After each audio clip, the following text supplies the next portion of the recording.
Welcome to Conversamos.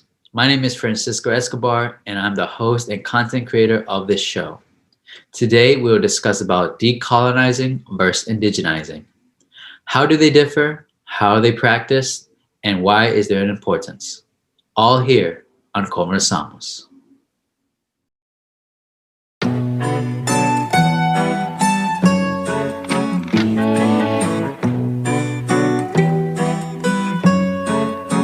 Yeah, yo, is it that wrong? I'm making a song, I'm taking it back for the platform that I formed. Music's helping me transform. Before we begin, we would like to give a business spotlight to Brooklyn Warmy Designs, a New York-based Andean-centered business that was founded with the intention to build a community that honors ancestry and beauty.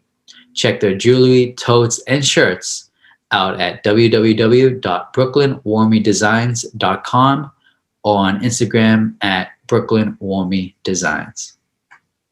Now with our first question, to the panelists, how do you indigenize and decolonize spaces? The first part of internally, what that means to me is spirituality. I identify as more of a indigenous way of spirituality.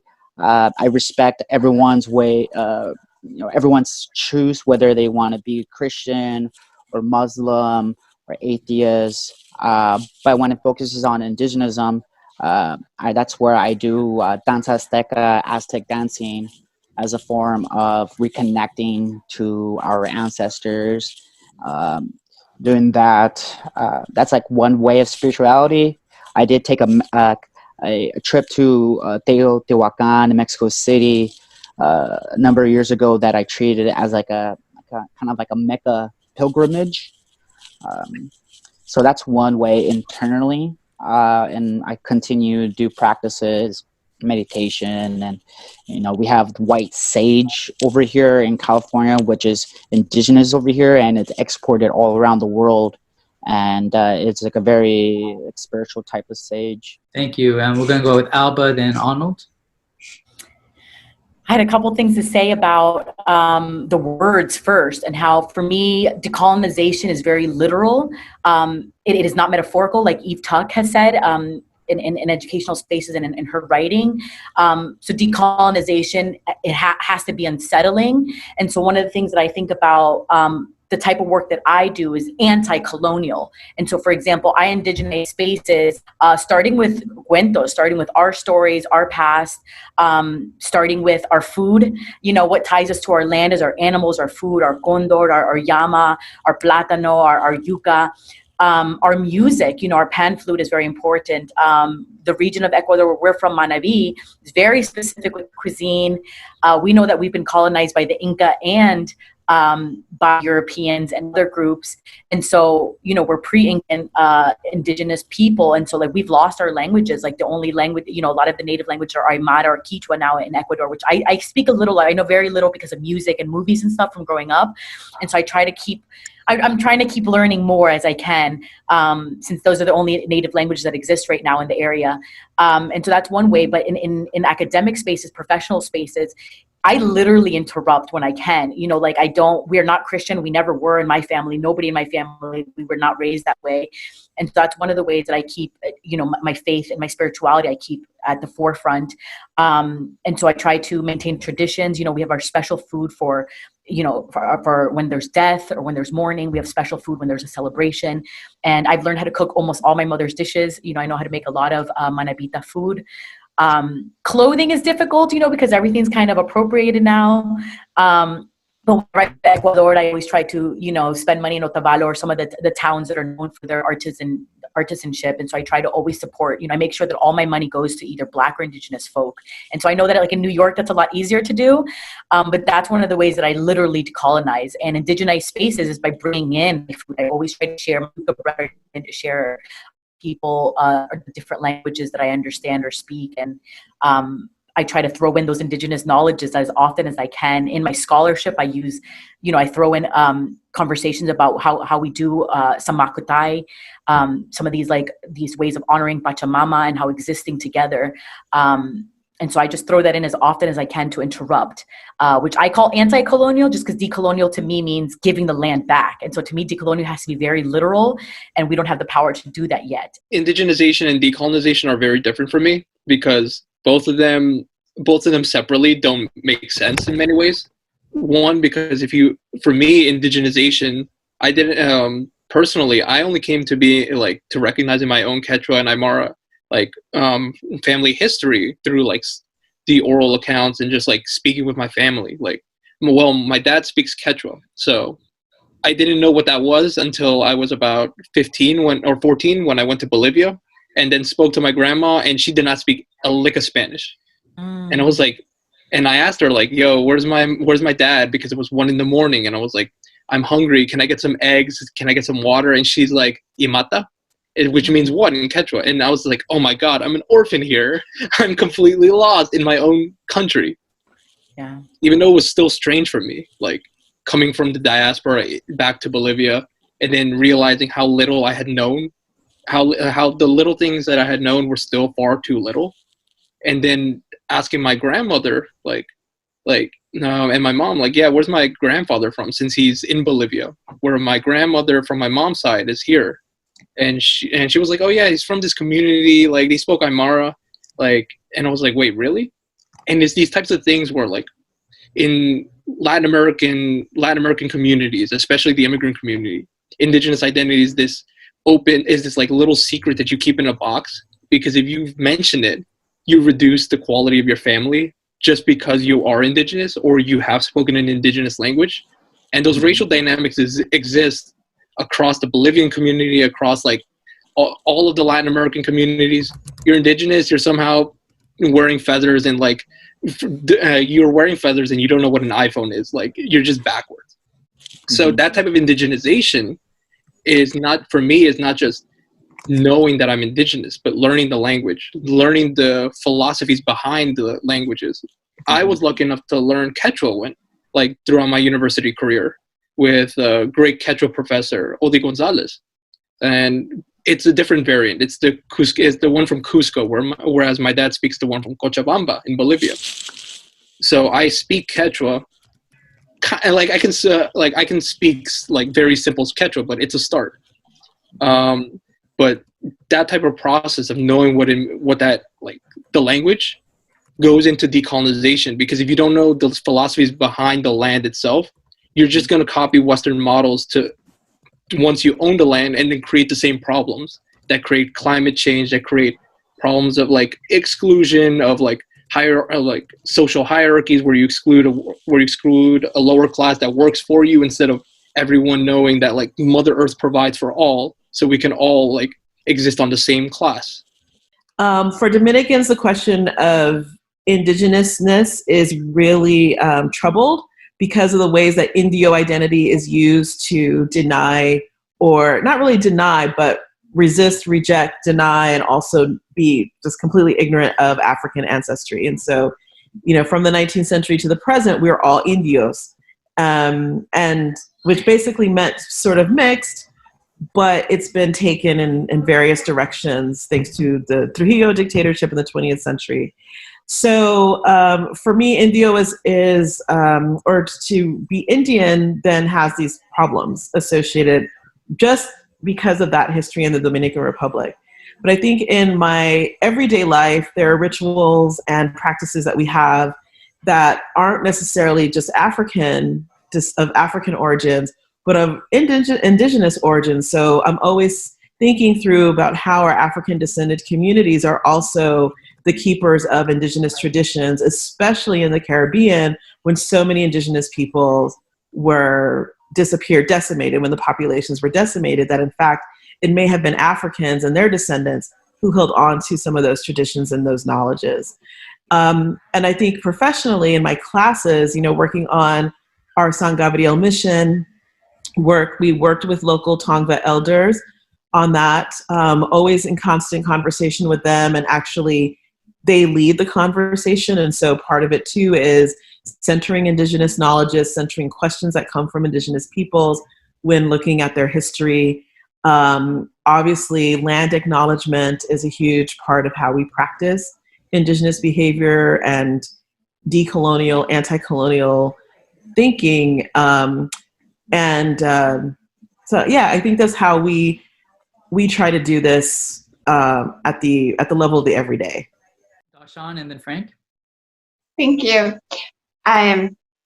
So I'm actually going to show you the method of business modeling that I've been developing for the last 2 years. Okay. So it's a regenerative medicine wheel.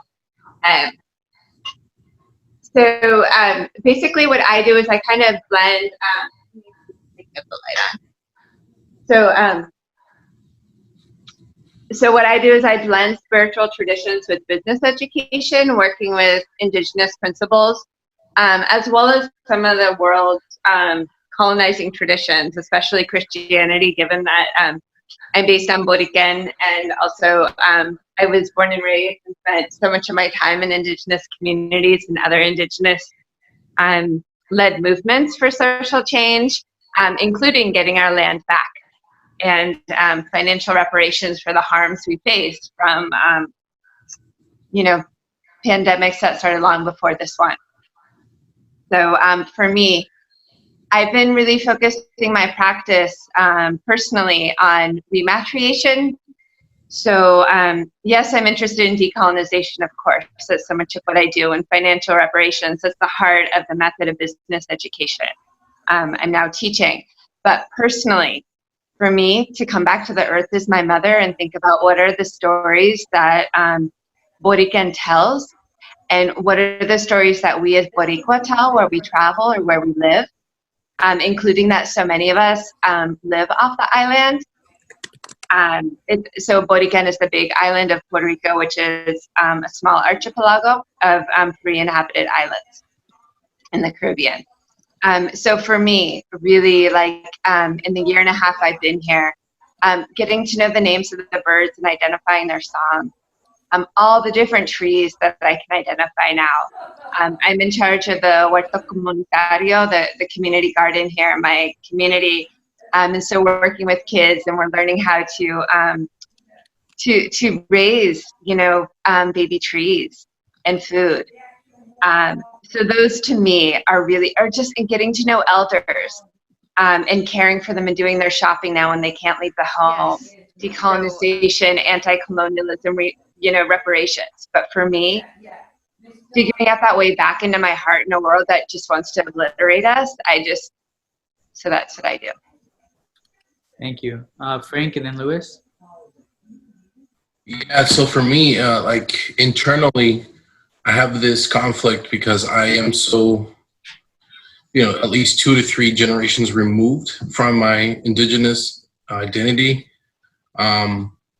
Linguistically, I don't have a connection. I don't have knowledge of it, right? And then as an educator, I think that knowledge is really important. So academically and professionally, I've kind of focused on, the narrative of being able to explore who you are, find that within yourself, and then also be able to share some, part of the customs for people. Like a big part for me was food. I actually ran a culture club in my junior high that I teach in, and one of the things that I taught them was actually how to make tamales. And while I was making the tamales and giving them the recipe, I recited the story about how we're descended from maize, and the milpa culture is so important for us, for Mesoamericans, particularly from what is present day Mexico right now. And so that is kind of like my contribution that I think that I can logistically do is be able to tell stories, be able to tell my own family story, history, larger history, and then also be able to translate some of those cultural stuffs like food particularly, to be able to educate not only ourselves about our own origins, indigenous origins, but other people who might not be of indigenous origin, so that some of this decolonization, indigenization work can actually be done. As a educational approach, I had a bad experience in my master's program where I tried to talk about my Puerto Rican history, and the professor kind of came out of her face and was like, "Where are you getting your knowledge from? Where are you getting your information from?" And I looked at her and I was like, excuse me? Like, this is history, you know, this is my history. And I think I know a little bit about my Puerto Rican history more than you did. And they made a whole big hullabaloo about it. And I had to go see the dean and everything. So for me, I kind of wanted to learn more about it and identify with that identity more. It became like a mission for me, especially because I'm really pale and a lot of people think I'm white, and I'm like, no, I'm just kind of sick, you know. So it's so that's kind of the way I approach it, you know, just learning as much as I can, identifying with it as much as I can, because I see it in the faces of my family, my cousins, my grandmother, you know, and I'm like, why don't I look like that type of thing? You know, I'm looking at my skin and I'm like, why am I so pale? And I'm like, you know, I come from these people, but yet I can't identify with that history. So that's kind of what drives me to learn more about it, to share it as much as I can, and to express it as much as I can. So kind of going off of have experienced similar well, that's just a lot, man. Kind of going off of that, who else have felt similar reactions or just everything? Because I have, you know. Michael, would you like to go on that? Yeah, absolutely. I could definitely relate to experience. Actually, like, I'm 29, and I remember like breaking through of like discovering my heritage, you know, understanding that my roots is native to this land. You know, what we call today woke. I remember in like when I was 21, I wrote this poem called White Boy Chicano, and so I could relate to, you know, not being Mexican enough, which is a different identity. But I guess what I'm trying to say, just so I can relate to the experience, I'm actually really adamant about not necessarily calling out, but when folks become cultural gatekeepers and purists. I know from speaking from my experience, like how I acknowledge of like when it comes to the dynamics of colorism and the way I look and being politically ambiguous, my indigenous experience is far different from a lot of y'all's. Maybe a couple of similarities, but my thing is like, I don't know, like I know, even though I'm like ethnically ambiguous, I'm still gonna strive to my culture, to my ancestors' way of decolonizing, and there's always haters. So yeah, don't get me started with gatekeepers and purists. Thank you. Then Alba, then Arnold. I have a lot to say about that because the Academy is full of a lot of gross. So it's been very painful. It's been very painful for me because I've always been painfully aware of my otherness. I've always known that we were Indigenous, starting, like I said, with our food, our language, our ways of being, the way we talk to the land, the way we practice, or different faith and traditions. And so it's just since I was a little kid, it's always, since the minute we left New York when I was like 5, and then I went back after college. And since then, it was like all of my schooling, all my teachers were white. You know, we know that like 93% of teachers are white women. And so it was a constant battle for us. And then going back to Ecuador and because we go to, you know, we travel a lot back to our country and seeing, for example, the push of Christianity was something that was really tough, you know, but then it's also humorous because we see a lot of abandoned churches and you see the Bibles being used as like table, holding up the table or holding up the chair. So you see how much the religion didn't influence. You see that people call themselves Catholic, but we still honor Pachamama in our way. Like we don't do it the way the Christians told us to. And going to academia, so in my master's degree was okay because I was in New York and I feel like I had enough people on my side and encouraging me and supporting me to learn more and deeper. But But then I got to Michigan for my PhD, and it was horrendous. We had people saying that I need to identify with my Black side more because of my phenotype. And I was like, okay, I know I have the African roots, but I'm not connected to that. Maybe some of our spirituality mixed, but like, I don't know where my Africanness is from. I know that I have curly hair. I know that I have, the nose, whatever, but that I just never felt connected to that part of me. So then I was called kind of like a race traitor. I don't know. It was really ugly. And it's like, yeah, but Blackness isn't the same in Ecuador too. Like, it's not the same, like being African descendant as being a Black American. I'm definitely not treated the same, even though I am still hated. And then I had, I think, to the peak of my dislike and for this horrible mistreatment was from actual people of color in the academy. So I had a woman of color, an Afro-Dominican woman Afro-Puerto Rican, tell me that it's violent for me to call myself indigenous, or use the word Abiyala, which we used to call the land of the Americas. She said that was violent, that I should call it Turtle Island. And I was like, but that's not my word. Like, that's in English. And like, that's not our word for the land. Like, why would I use it? And I remember that was just really horrible feeling, because she kept saying that I was displacing indigenous people by being in Michigan. And I was like, but I don't own anything and I have zero power. And in Michigan State, like the people who are in the indigenous groups and indigenous graduate program, not to throw shade at anybody, but they're predominantly white passing and predominantly white folks that not only, I understand that blood quantum is not a thing, right? I understand that blood quantum is not how you identify as indigenous, but these are folks that were blonde, blue-eyed, both of their parents were European, and they just found that one ancestor from like 8 generations or 10 generations back, they like found out they were indigenous at some point in their life. I literally met people that in their 30s found out that they were somewhere native and started claiming it. And that was very painful, because I've been this all my life and I can never escape it. And I'm 35, so you're not going to teach me who I am. Especially not you, white, especially you not who's grown up white your whole life and just started using indigeneity for scholarships and publications. And so it's been really painful, because I just had to remove myself from a lot of these spaces, because there is a lot of that gatekeeping of like, oh, well, I learned all my traditions. And it's like, yeah, but my tongue doesn't even exist, because there are a lot of people in the indigenous groups started taking up their languages, which I can't. My language is gone. All we have now is Quechua in our region, which I know a little bit of, but it's just not my main language. And Quechua is pretty, I'm not saying it's easy, but I can understand a lot of it. But a lot of gatekeeping in academia, but a lot of it is because of capitalism, which I would say, for me, it is the pandemic. To me, it's not even COVID that's a pandemic. Capitalism is a pandemic, and it's part of colonialism. And so to me, it's a big struggle in academic spaces, professionally. Back to my community, that's why I love New York so much, and I love spaces like that, right? I know where I can find my people. I know where my Manaba restaurants are.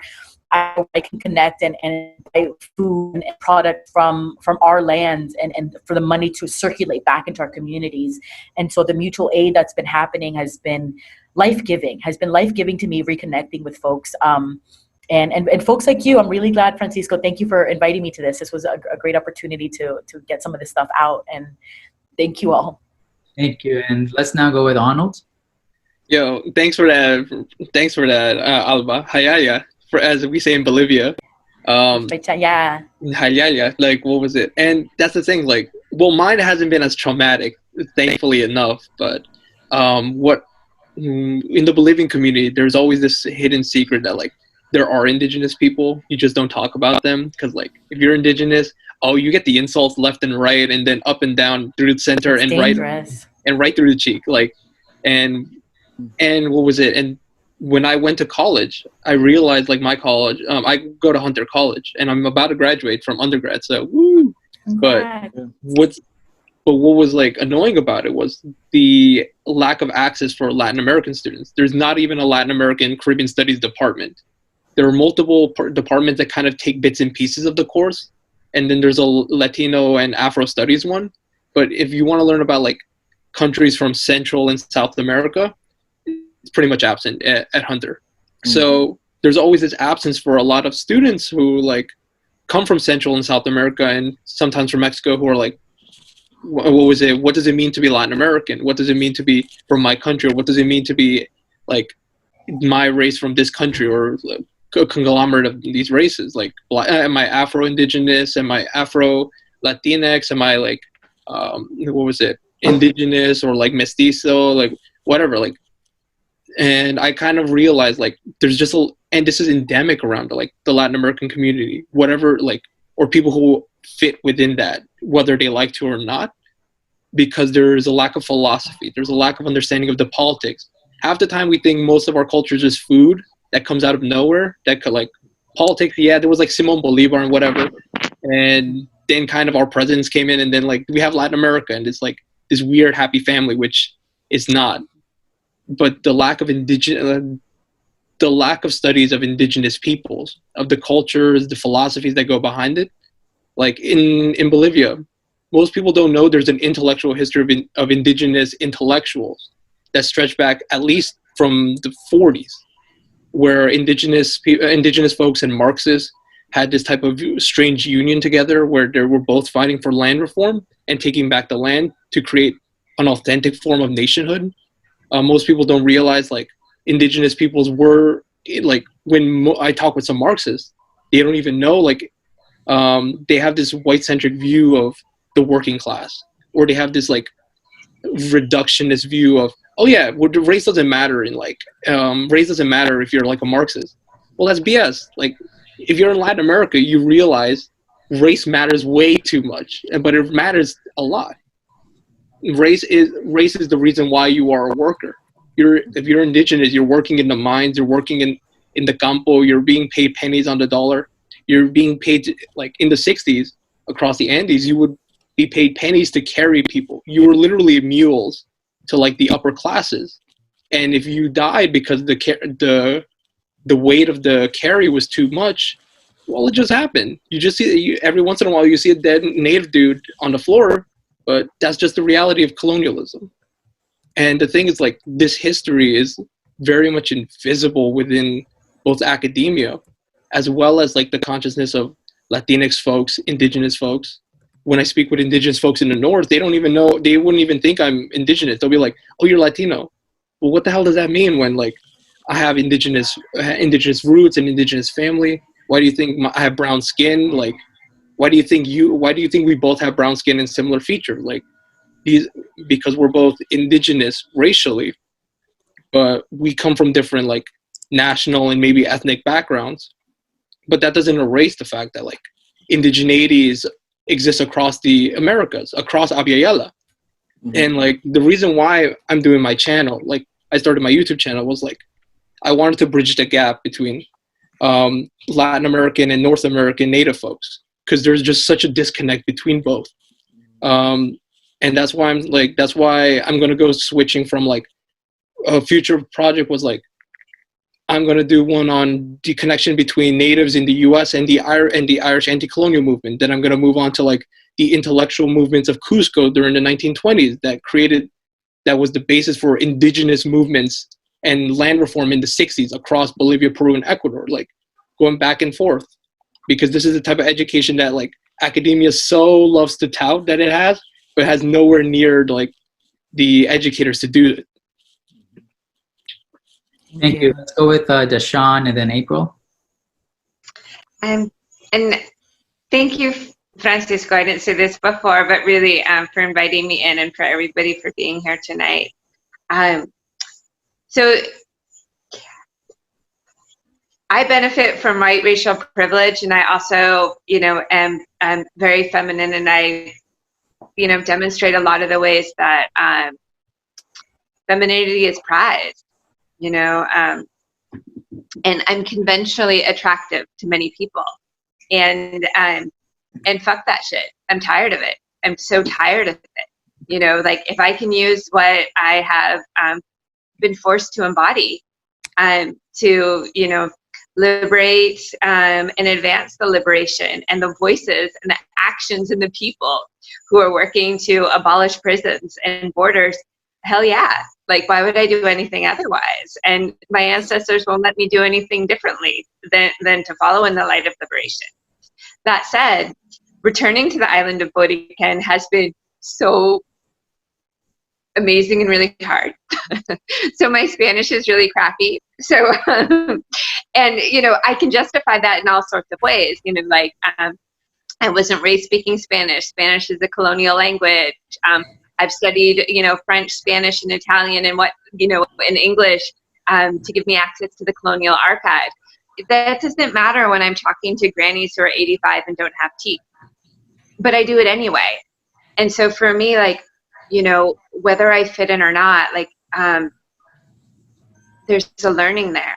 So I know that there's a benefit when I'm working with the kids in my community that my Spanish is sloppy. It makes me more accessible, and it makes us on a more even par.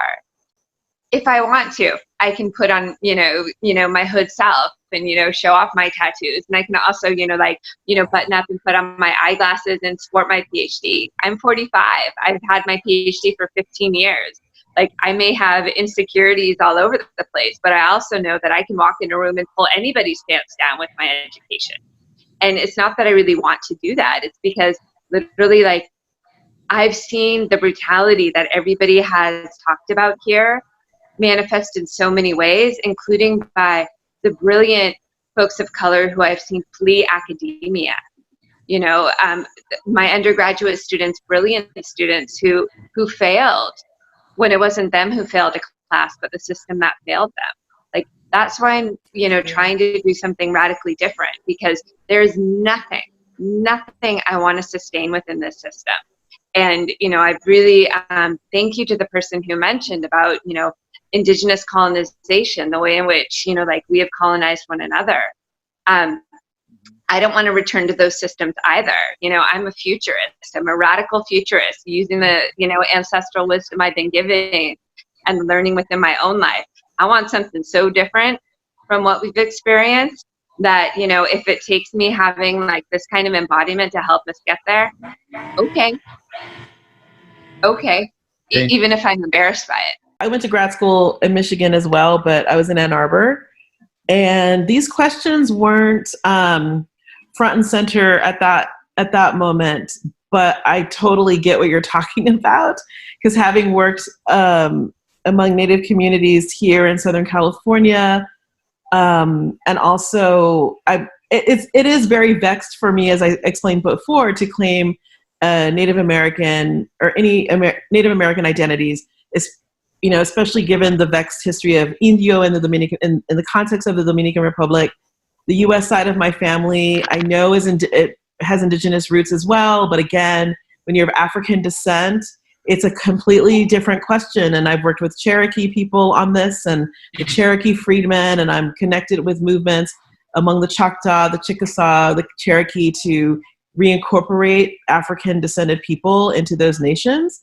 And it is a very it is a very vexed and anti-Black conversation. And so sometimes a lot of the questions I face is around anti-Blackness within indigenous nations. And that's really in United States, right? Yeah. And somewhat also in Latin American context, but where I'm most familiar with it is here in the United States.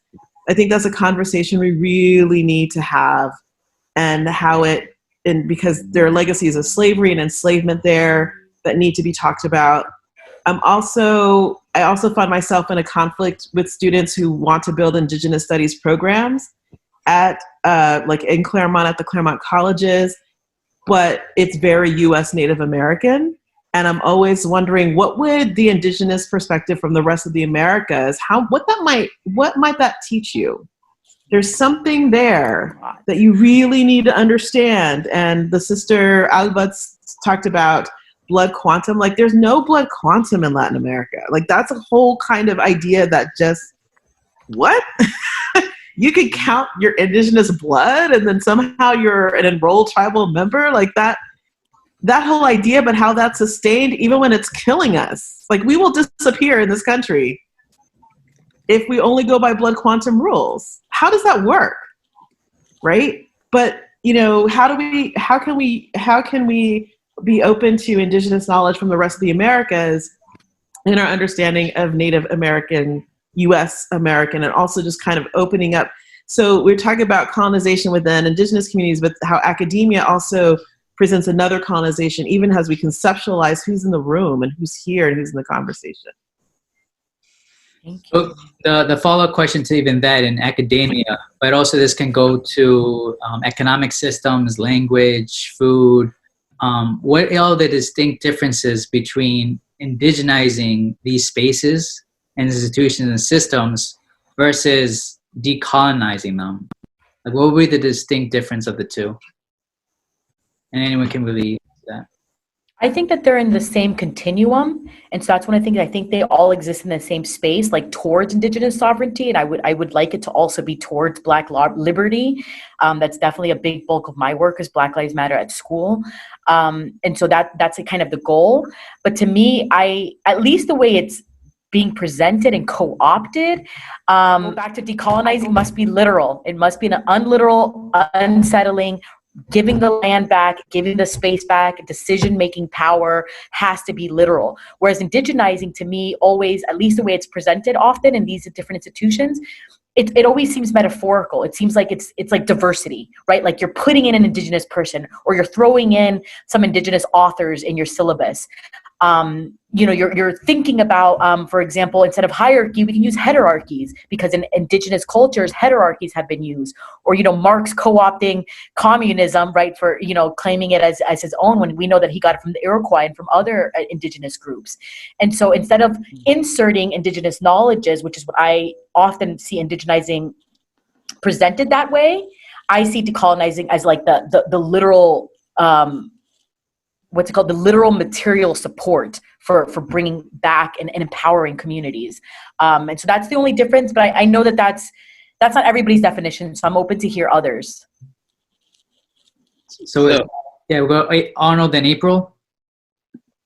So Indigenous peoples have had their own versions of maintaining different like nationhoods. If we're thinking about decolonization, about taking back the land, one argument that I've heard, and it's the stupidest argument, is that if you're thinking about Indigenous decolonization, you're somehow thinking about like an ethno state, and this is just some like weird liberal like, you're talking about race. Oh, you're talking about like a racist, fascist ethno state. I'm like, what the hell are you talking about? Like, yeah. You have not read a book, have you? So, and what I realized was like, Indigenous decolonization, and there's that fear, it's that unsettling of, I'm a settler on your land, so does that mean I'm going to get thrown out?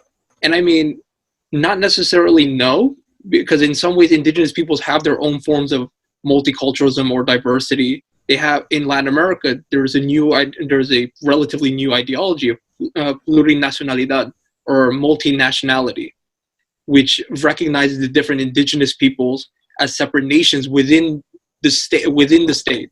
If Bolivia is a country, there are multiple nations within the conjoined under the state of Bolivia, as well as the other nations of the mestizos and the immigrant groups that come in here.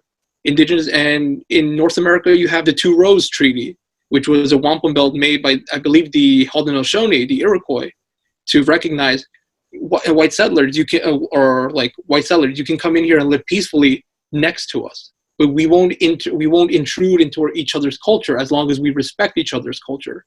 So there's always these possibilities of and the Taino who invited Columbus in, thinking that he could have been someone who he could have had a human soul and actually been a civilized person and had treated people with respect, just like the Taino had. So there are these examples of Indigenous peoples allowing for anti-colonial national possibilities under their own like Indigenous worldviews. And the fact that like Indigenous peoples would exclude Black folks or white folks is a product of the racial exclusionary thinking of Europe, that Indigenous peoples have taken on either as a survival mechanism because they're trying to seem more civilized and gain benefits in their respective countries, or because they've just been fooled into thinking that their Indigenous cultures and histories aren't satisfactory to exist in the 21st century, which clearly they are, and they're much more capable of including non-Indigenous peoples in an ethical manner. Thank you, Arnold. That was a really good point. So back to, we've been having conversations on our campus. So now, you often hear land acknowledgements, right? And people will say, oh, that's, a nice gesture, indigenizing. Some of my colleagues say, what about paying rent? what about actually paying for being on the land? Like, so yeah, it's great to have the land acknowledgement, but what about a reparations to the people on whose land we are? So actually acknowledging through the payment of rent that you are occupying land that doesn't belong to you. And that, I think, is a really good way of thinking through the differences that we're thinking about indigenizing versus decolonizing. Because indigenizing can have, as Alba was saying, this kind of, oh, nice diversity, inclusion, and be totally co-opted by various institutions. But a decolonizing move would be to relate capital to power, right? Or relate all of this with power. And in this country, it's capital. So how do we undo that structurally and institutionally? And I think also to recognize that decolonizing and anti-colonial work is happening in lots of areas that we just not called it anti-colonial or decolonizing work. I'm thinking you have here language, our notion of code switching, ebonics, our acceptance of Creole, right? And our Creole languages actually do decolonizing work. When you have Haitian Creole that has no gender, and we're in a moment where we're trying to think queer and non-binary, hello, Haitian Creole has no gender. And that's been around for hundreds of years, but no one's going to talk about it because it's Haitian and they're just poor and they have nothing to offer us. But that right there is what a radical language formulated in the 18th century that had no gender. That's a decolonizing anti-colonial move, right? So where can we recognize that kind of work happening in other and unexpected areas and bring those conversations together across ethnicity, from the archipelago to tierra firme, and really have the radical vision that comes out of acknowledging that a lot of us and a lot of what we have and what we do have been decolonizing and anti-colonial. It's just that it's not called that, or it's not recognized as such because it's coming from the wrong people, quote unquote. Oh, I love that. Thank you so much. Because I think a lot about the maroon communities, like those of us who stole ourselves from slavery and hid in the mountains and the caves to kind of create the path forward. So what you were just talking about, Haitian Creole, that's one of those sort of radical ways of liberating ourselves from even some indigenous traditions that don't serve us in terms of where we need to go. And I say that as somebody who is deeply invested in indigenous sovereignty movements and has been. And, for 3 years I was traveling all, Turtle Island. I spent some time in what is now known as Colombia and autonomous indigenous communities there. So I don't say that outside of indigenous sovereignty. I just say that in terms of there are some traditions we need to maybe release. And language is a big one. And I say that as somebody who now lives largely in Spanish, which, hurts my heart every day.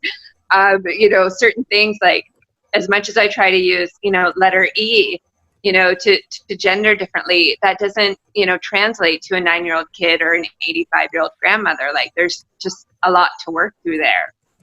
So for me, when I think about, decolonizing and indigenizing, it's also, for me, it's that, way of thinking about how do we want to live moving forward in a way that's a lot more loving to who we actually are.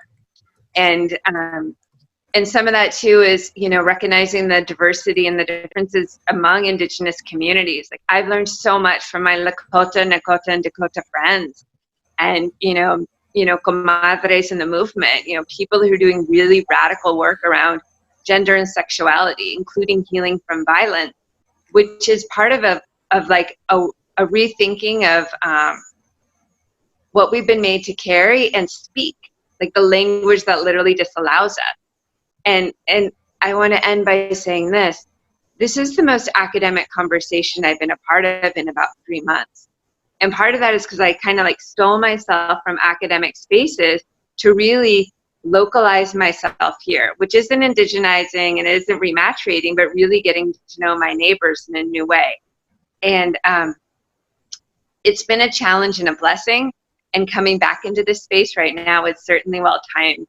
And I'm just really grateful for all of you. Thank you so much. I'm so inspired right now.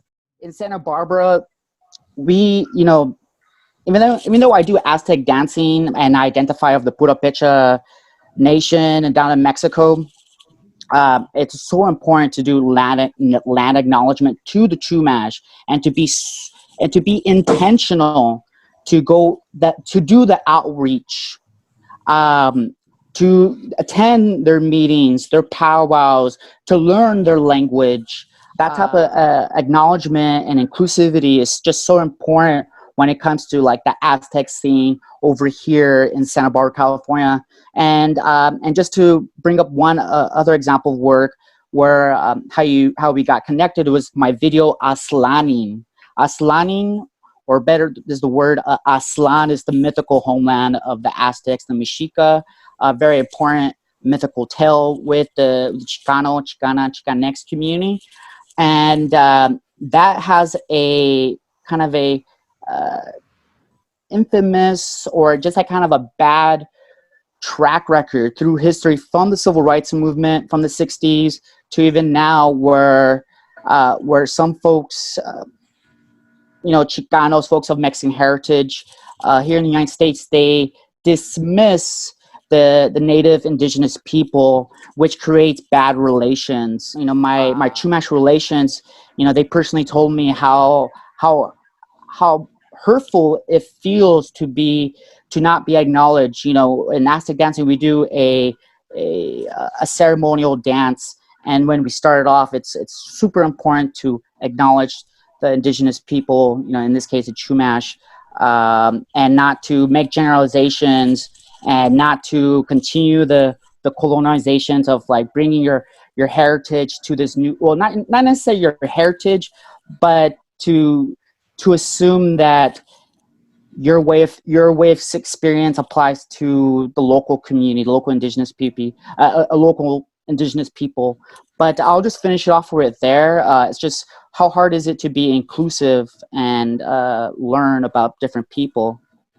I would like to focus on decolonization, because as like a post-structuralist, I think if we're going to create any like significant change, it definitely goes at like restructuring those institutions that are the legacies of colonization, right? My biggest ones, obviously, as an educator, I look at education and then narrative, the way we write our histories, the histories that are omitted, that are erased, right? All that erasure, I think, adds to this flattening, thinking of populations monolithically. I mean, in America, we like to think that, we're this melting pot. I know in Latin American countries, especially like in Mexico, we think about the raza cósmica, right? Where we take the best from the whites, we take the best from the indigenous, and we get this super race of like, incredibly intelligent and, like phenotypically and just genetically better people. And these are all because of these technocrats that had that indoctrination from colonial structures. And I think that's the real way that we're going to be able to create any change that is significant. Like everybody, I really appreciate, inclusion, but are we adding bandages to symptoms of a system? And if we don't change the system, like, do we open up these spaces where these beautiful cultures, right, from all these different indigenous peoples are assimilated and are absorbed by the system, as opposed to like become part of the system, or they become the framework for a new structure in a new society going forward? So I just want to say, amazing answers. Frank kind of took my answer. But for me, thinking about decolonization, I think he's right, where approaching it from a educational standpoint, I think that's the way we have to think about it, to identify ourselves with our indigeneity, learn about it, and share it. Because in my findings, we're almost kind of not allowed to talk about our history and what has happened to us. And I don't just mean that in the Boricua sense, in the atrocities that the U.S. did with treating us like guinea pigs and making our women infertile and testing all these different drugs at the time in the 40s and 50s on us. But I mean that collectively, where we have to really share our history, our native history together. And that's really, I think, the first step of both decolonizing and, decolonizing ourselves on our way of thinking, and really coming to the forefront with our shared history, no matter where it's from, no matter if we, identify as Quechua, Latin American, Afro-Latino. I think we all have to share our history and make it like a patchwork quilt, where we bring it all together and share it with one another, and share it in the academic world. Because I find that in the academic world, they don't know anything about us, or at least they pretend not to, or we're shunned and we're told, oh, well, that's not true, that didn't happen. And like in my example before, oh, well, where are you getting your information from? It's kind of like not accepted. So for me, I think we really should start there and have a shared narrative of that type of history and what has happened to us. And then secondly, coming together, like things like we're doing now right here, coming together, sharing our stories, sharing our different takes on our different cultures, and realizing that we have more in common than we have separate. I think that's the first two steps. So having a shared narrative and then coming together more, I think those are where we need to really start. Nice. Thank you too for sharing, because because I've heard this a lot with like the Latino identity, with the Latina identity, where it's the culmination of the African, Indigenous, and European. And then to what Frank mentioned, the Cosmica Raza, right? So that was created by Jose Vasconcelos, and he was, and even in his own decolonial work, he was also a pro-Nazi advocate, and was an editor of a pro-Nazi magazine called Timon. Why I'm bringing this up is that, like, while we are trying to find space to decolonize or even indigenize within ourselves and other places, what should we be mindful of, so that not only that we're authentic in our approach, but we're accurate in how we are approaching these matters?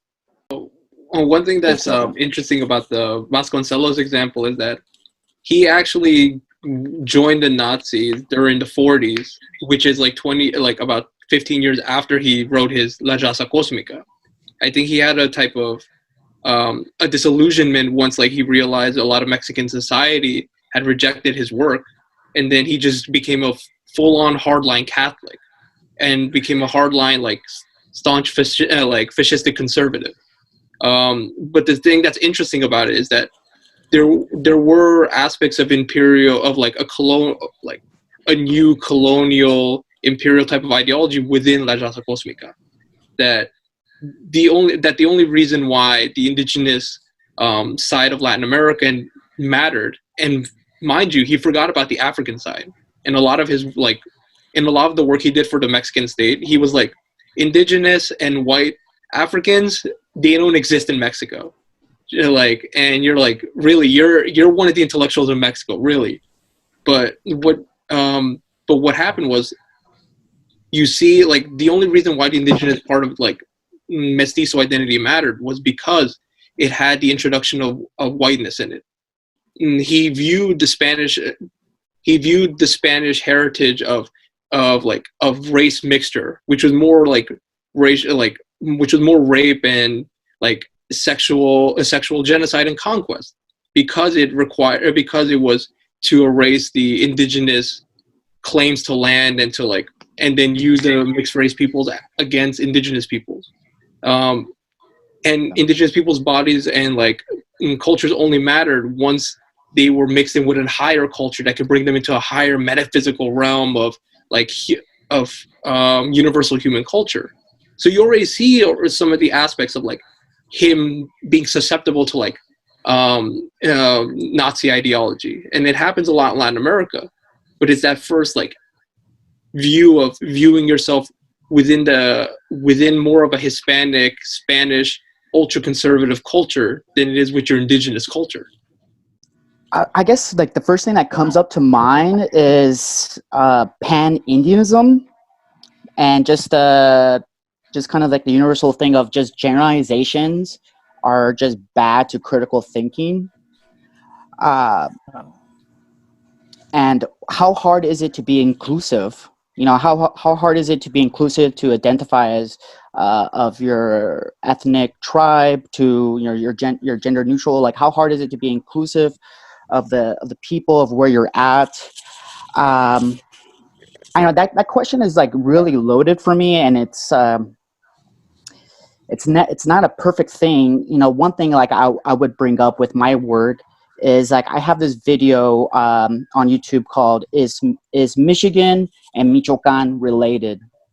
It's a very 101 entry level video, and the reason why I made that is because I want that narrative of that connection of how our ancestors were connected to each other. I think someone said it in the previous question that we have to keep reiterating that we're not a monolith.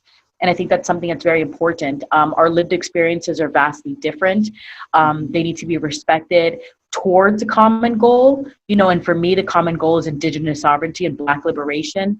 And so to me, if we can center that, then we can head on jump into conversations about anti-Blackness, jump into conversations about actual material support for Indigenous communities in order to achieve liberation. And we have to have the tough conversations. And so that's one of the things that we have to know, that this is uncomfortable work. You know, for a lot of us that have been oppressed all our lives, you know, I think it's important to not become the oppressor. You know, Paulo Freire is known for saying, you know, it's important for us not to take on, you know, a lot of people criticize capitalism, and the minute they get power, they oppress other people. And so it's very important to not start functioning within the systems that oppress us. And I think that is really, really difficult work. And I think that there's little things we can do here and there that, for example, mutual aid, for example, bartering versus using money. Like we said, using Creole Haitian or using languages that already honor Two-Spirit and beyond other genders and the range of sexuality. So all of these things that interrupt the systems that are oppressive to our people on our land need to be highlighted. And we need to keep reiterating the fact that you know, unsettling work is unsettling, right? So it's not going to feel good. And I think that that's my biggest issue with somehow, you know, like the difference between like liberals and leftists, for example. Like liberals like it polite, you know, and like we want to have everyone get along, and we want butterflies and sunshine, and it's like a big hippie movement of free love, where it's like, no, it's a lot of work because we need to reimagine space, like literal space, you know. And for me, the work I do Black Lives Matter at school work, and then I also do a lot of curriculum development as an educator and an artist. And I use my art to kind of, and I try to sell it, you know, in order to get like bail bonds, for example. Like, how are we literally helping our community fight the police state? How do we fight the militarization of schools? You know, and these are fights they're really, really big fights, and we need money, and we need time, and we need bodies. But we need to take all the small steps, you know. And so I always start with telling students, for example, when they're like, oh, well, I don't even know what to do. How do I not function in capitalism? Like, how do I survive? And it's like, it's little, right? Where does your money go? Who is it going for? Who makes your clothes? Can you follow the trail of your money?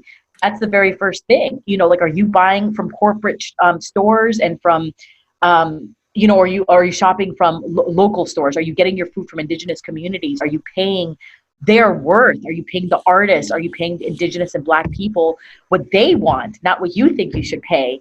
Are we, you know, and the art is a really big part of it. I study art uncontested spaces. And so I look at like tattoos, I look at graffiti, I look at hip hop, you know, I look at things that are considered to be not allowed in some spaces. And so we need to reimagine those and kind of that's why I love graffiti so much, and why I love tattoos so much, is because they do interrupt. They interrupt in a way that is subtle. One of the things I keep trying to conceive of, like, what to call is, I call it guerrilla discourse. And so, for example, a really easy example is like playing reggaeton in like a rich white neighborhood. Like you're interrupting their actual space, right? You're interrupting it with music that they don't think should be there. And also having these conversations about whiteness and white supremacy delusion in spaces where you're not supposed to have these conversations. Throw it in your academic shit, but then also throw it in your personal. Talk to your mom, abuelitas, the ancestors. It is really tough. I have literally lost family members from trying to have conversations about anti-Blackness. And sadly, that's one of the things, like, I don't want to do it nicer. I don't want to do it nicer. And I don't think that the way forward is to figure out, we have to find common ground, right? And we need a movement for solidaridad. We need to keep pushing people to think of unity, but we don't need to tolerate just, politeness and niceness. We need to be very clear on like where we stand and how to uplift our people in material ways. And so, yeah, so I'm not sure about, and then, fuck professionalism. We don't need any of those kind of standards and rubrics for living. I didn't know if we had to be PG for this, but there it is. One of the things I tell my students, like, decolonizing should not make indigenous peoples puppets for your politics. That happens a lot. And so, and this is really hard for students to hear sometimes, because they want to romanticize that there's a move to kind of find the origins of everything they like in indigenous communities. If we want to be genderqueer, it started with our indigenous peoples. If we love the earth, it's because our indigenous peoples love the earth and never hurt it, and like, indigenous peoples use the earth. We live on earth, and we use it. We hunt, we gather, we take care, but we exploit the earth, right? And so when your question, Francisco, and thank you so much for this tertulia, this plática, right, is what to be careful of is if you're reading something or engaged in something or seeing something that reconstructs indigenous people historically or in our contemporary period in ways that are not three-dimensional, complex, and also, then they're constructing us for their own purposes, and we really have to watch out for that, because these histories are very complex, they're beautiful, they're rich, but we as humans, we're very complex people, and we build very complex communities, and we're not perfect, we don't have all the answers, and we're not going to be vessels of your particular liberal politics. So we really have to, so people have to really pay attention to, because, and goes back to Alba's point earlier about who's in indigenous studies. Like, when you really look at it, who's in the room? And surprisingly, very few indigenous peoples. Right. Why are they here? And what are they doing to us? Like, what are they doing with our stories? And so who are they citing? But most importantly, don't make us puppets, and don't make us just simply, Michel Rothschild talks about the Caribbean as the savage slot of anthropology. Like, we really need to unpack that for what it means for indigenous peoples. With that said, that is all the time that we have. Thank you, everyone, for joining us. For everyone at home, make sure you like the video, subscribe to our YouTube channel, and listen into our podcast platforms from Anchor, Spotify, and Apple Music. Also, comment below and describe your path towards decolonizing and or indigenizing. What do you do? Then follow us on all our social media outlets at Latin_entertainment. That is Latin_entertainment. Join the Support Latina Business Facebook group, and check out our IG Lives every Tuesday and Thursday at 8 p.m. Eastern Time or 5 p.m. Pacific Time. See you next week as we discuss mental health. All here on Conversamos.